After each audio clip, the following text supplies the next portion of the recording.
municipales 2020, première.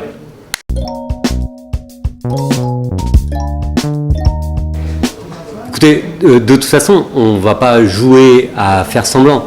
Nous, ce qu'on pense, c'est qu'il faut que ce soit les travailleurs qui reprennent la main dans la société, dans l'économie. La question, c'est qu'aujourd'hui, il y a une petite minorité de grands capitalistes, de financiers qui dirigent l'économie, qui la font tourner à leur profit. Et nous, on pense que de toute façon, si ce n'est pas les travailleurs qui prennent les choses en main directement eux-mêmes, là, ils sont en train d'amener toute la société dans le mur et vers la catastrophe. Alors là, de toute façon, en ce moment, c'est à la mode. Tout le monde repeint son programme en vert, ça fait bien. Mais l'écologie, il faut voir qui pollue et dans quel objectif. Là, aujourd'hui, la pollution, c'est d'abord les transports, les transports de marchandises, puisque ça fait quand même des années que les grosses entreprises fonctionnent en juste à temps et mettent tout leur stock sur la route. Alors forcément, du coup, les camions polluent. Lille, c'est un autoroutier qui est étranglé par les transports de marchandises. Et là, encore une fois, ce sont les grandes entreprises qui font payer à la collectivité les économies qu'elles font, eux, sur leur production.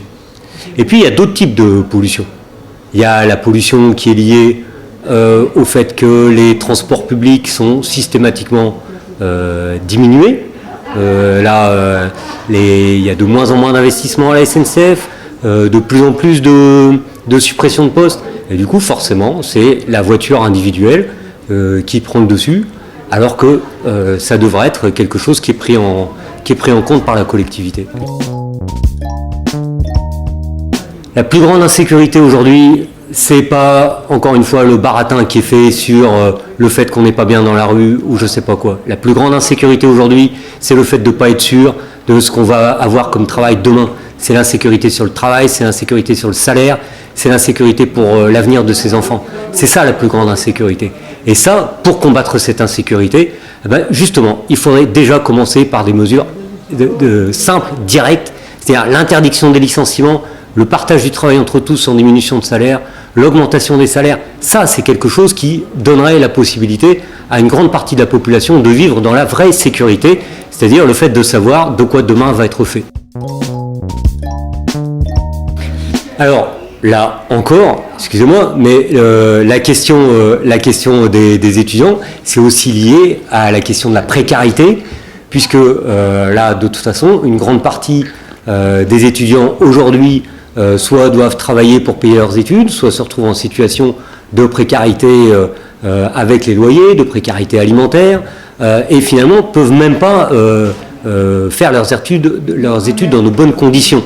Bon, alors l'accès à la culture, là aussi c'est une question de sécurité matérielle, c'est une question d'avoir la possibilité de faire ses études dans de bonnes conditions et non pas de se retrouver à même pas savoir si on va pouvoir manger demain. Là, il y a un certain nombre d'étudiants qui se retrouvent à devoir choisir entre payer leur loyer ou se soigner. Bon, ça, c'est des choses qui ne sont pas normales. Un étudiant, il devrait voter pour nous parce qu'un étudiant, c'est un futur travailleur, c'est un fils de travailleur, c'est sans doute un compagnon ou une compagne de travailleur et demain, ce sera peut-être le papa ou la maman d'un travailleur ou d'une travailleuse. Donc, de toute façon, étudiant, c'est pas quelque chose qui est à vie.